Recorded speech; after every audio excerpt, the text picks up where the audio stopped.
کہ اللہ مسبب الاسباب ہے، وہ اسباب کا پابند نہیں ہے، وہ اسباب کا محتاج نہیں ہے، اسباب اس کے محتاج ہیں۔ اگر یہ یقین ہے تو اللہ پر ایمان ہے، یہ نہیں ہے تو تمہارا ایمان اسباب پر ہے، وسائل پر ہے، ذرائع پر ہے، مادیات پر ہے، اللہ پر نہیں۔ اس وقت کہاں راستہ تھا؟ کوئی راستہ تھا؟ سمندر ہے اور ادھر سے لشکر آ گیا ہے۔ کلا ان معی ربی سیہدین۔ اب دیکھیے ایمان کہہ دینا آسان ہے، ہوا معکم اینما کنتم، جہاں کہیں بھی تم ہوتے ہو اللہ تمہارے ساتھ ہوتا ہے، لیکن اس کا یقین قائم ہو جائے تو زمین و آسمان کا فرق واقع ہو جائے۔ یہی بات ہوئی حضور کے ساتھ۔ غار ہے، چھپے ہوئے ہیں محمد الرسول اللہ اور آپ کے وہ یار غار ابو بکر صدیق رضی اللہ تعالی عنہ۔ اقبال نے حضرت ابو بکر کی شان میں چند اشعار کہے صرف، لیکن واقعہ یہ ہے کہ بھاری بھاری نظموں پر اور قصیدوں پر بھاری ہے، طویل ترین نظمیں اور قصیدے ہوں ان پر بھاری ہے۔ ہمت ابو بکر کی ہمت جو ہے، کشت ملت را جو ابر، جیسے بارش سے کھیتی اپجتی ہے، ابو بکر کی ہمت اور عزیمت اس امت کو اسی طرح سینچنے والی ہے۔ ثانی اسلام و غار و بدر و قبر، وہ دوسرے تھے اسلام میں، دوسرے پہلے کون تھے؟ انا اول المومنین، حضور فرماتے ہیں سب سے پہلا ایمان لانے والا میں، دوسرے ابو بکر۔ ویسے ہمارے ہاں یہ چلتا ہے اختلاف، حضرت علی پہلے ہیں کہ حضرت ابو بکر پہلے ہیں، لیکن اس میں بڑی خوبصورت تطبیق قائم کی ہے علماء نے اور بہت صحیح ہے۔ چار کے بارے میں فیصلہ ہی مت کرو کہ کون پہلے ہے، ان کی ایک عجیب تقسیم کر دی ہے۔ آزاد مردوں میں، بالغ مردوں میں سب سے پہلے ابو بکر، بچوں میں سب سے پہلے علی، خواتین میں سب سے پہلے خدیجہ، اور غلاموں میں سب سے پہلے زید ابن حارثہ۔ بڑی پیاری تقسیم ہے، یہ چاروں ہی پہلے ہیں، ہر ایک کے لیے اولیت ہے۔ اور واقعہ یہ ہے کہ اگر زمانی اعتبار سے تعین ہوگا تو پہلے خدیجۃ الکبریٰ آئیں گی رضی اللہ تعالی عنہ۔ کسی اور سے بات کرنے کی نوبت بعد میں آ سکتی ہے، پہلے تو اہلیہ محترمہ سے بات ہوئی، آتے ہی پہلی وحی ہوئی ہے، ابھی تبلیغ کا حکم نہیں تھا۔ کس کو بتایا واقعہ؟ ابھی اپنی نبوت کی تبلیغ کا تو حکم ہی نہیں آیا۔ واقعہ کس کا ہے؟ وہ خدیجہ کا ہے۔ جب کہا ہے کہ خشیت علی نفسی، مجھے اپنی جان کا اندیشہ ہے، تو کیا جواب دیا خدیجہ نے رضی اللہ تعالی عنہا؟ وہ صدیقۃ الکبریٰ ہے۔ صدیقات جو ہے خواتین، ان میں چوٹی پر خدیجۃ الکبریٰ ہے رضی اللہ تعالی عنہا، اور صدیق جو مرد ہیں ان میں صدیق اکبر ہے ابو بکر صدیق رضی اللہ تعالی عنہ، لیکن صدیقات میں چوٹی پر۔ جب حضور نے فرمایا خشیت علی نفسی، کیا فرمایا؟ کیا عرض کیا؟ کیسے تسلی دی؟ نہیں نہیں، اللہ آپ کو ضائع نہیں کرے گا، آپ غریبوں کے ہمدرد ہیں، آپ مساکین کے تکالیف رفع کرنے والے ہیں، آپ بیواؤں کی سرپرستی کرتے ہیں، آپ مسافروں کی خدمت کرتے ہیں، اللہ آپ کو ضائع نہیں کرے گا۔ یہ یقین ہے اس خاتون کے اندر۔ خیر وہ ایک علیحدہ بات ہو جائے گی۔ میرے دل پر حضرت خدیجہ رضی اللہ تعالیٰ عنہ کی شخصیت کا بڑا گہرا نقش ہے، جو وہ کوئی اور ہی وقت اور موقع ہوا تو بیان ہوگا۔ بہرحال اقبال نے ایک مصرے میں جو چار اولیتیں جمع کر دی ہیں، ہمت او کشت امت را چو ابر، ثانی اسلام و غار و بدر و قبر۔ اسلام میں حضور کے بعد پہلے کون؟ ابو بکر۔ غار میں حضور کے ساتھ کون؟ ابو بکر۔ بدر کی رات اللہ کا رسول سربسجود، وہ جھاڑ، وہ گھاس پھوس کی جو جھوپڑی بنائی گئی تھی، اور وہاں تلوار ننگی لے کر پہرا دینے والا کون؟ ابو بکر۔ اور اس حجرہ عائشہ میں محمد کے بعد سب سے پہلے دفن ہونے والا کون؟ ابو بکر رضی اللہ تعالی عنہ وصلی اللہ علیہ وسلم۔ وہ جو معاملہ میں سنا رہا تھا غار ثور کا، حضرت ابو بکر بھی حضور کے خیال سے لرز گئے ہیں. آپ کو یاد ہوگا کہ جا کر پہلے تمام جتنے سوراخ تھے انہیں بند کیا ہے. ایک سوراخ رہ گیا تھا جس کو بند کرنے کے لیے کوئی کپڑا نہیں تھا. وہاں اپنی ایڑی رکھی ہے.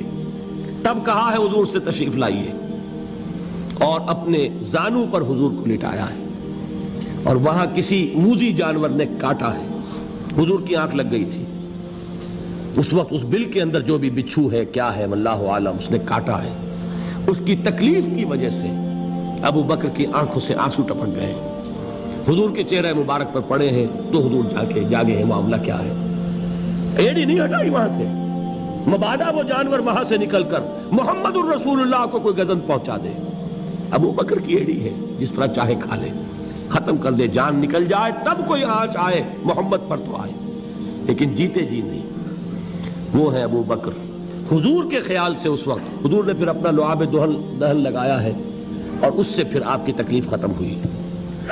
جیسے خیبر میں حضرت علی کی آنکھ دکھ رہی تھی, اس کو جو شفا حاصل ہوئی ہے وہ بھی حضور کے لعاب دہن سے ہوئی. تو بہرحال اس وقت انہوں نے کہا ہے کہ اے نبی یا رسول اللہ, اگر اس وقت ان میں سے کسی نے غیر ارادی طور پر بھی اپنے قدموں کی طرف جھانک لیا تو پکڑے جائیں گے. کیا جواب تھا اللہ کے رسول کا؟ لا تحزن ان اللہ معنا. اللہ ہمارے ساتھ ہے, کیوں گھبراتے ہو ابو بکر. یہ ہے ایمان باللہ, میرا مالک اللہ, میرا رازق اللہ, میرا محافظ اللہ, میرا مددگار اللہ, میرا پشت پناہ اللہ, میرا دوست اللہ. یہ دوستی ہے اللہ کی جو لب لباب ہے, حاصل ہے ایمان کا. اسی کا نام ولایت ہے. اولیاء اللہ کے سروں پر سینگ نہیں ہوتے. جس کے دل میں ایمان راسخ ہو چکا ہو وہی اللہ کا ولی ہے. جسے اللہ پر یقین ہو چکا ہے وہی اللہ کا ولی ہے. جسے یقین ہے اللہ میرے ساتھ ہے, میرا مددگار, میرا پشت پناہ, میرا ساتھی, میرا دوست, میرا محبوب, میرا محب. اللہ اہل ایمان سے محبت کرتا ہے. واللہ یحب الصادقین. ان اللہ یحب الذین یقاتلون فی سبیلہ صفا کانہم بنیان مرصوص. اللہ محبت کرنے والا, اہل ایمان محبوب, اور اہل ایمان محبت کرنے والے اللہ محبوب. والذین آمنوا اشد حبا للہ. آپ تصور کیجئے جسے یہ رشتہ ایمان یا رشتہ ولایت حاصل ہو جائے, الا ان اولیاء اللہ لا خوف علیہم ولا هم یحزنون.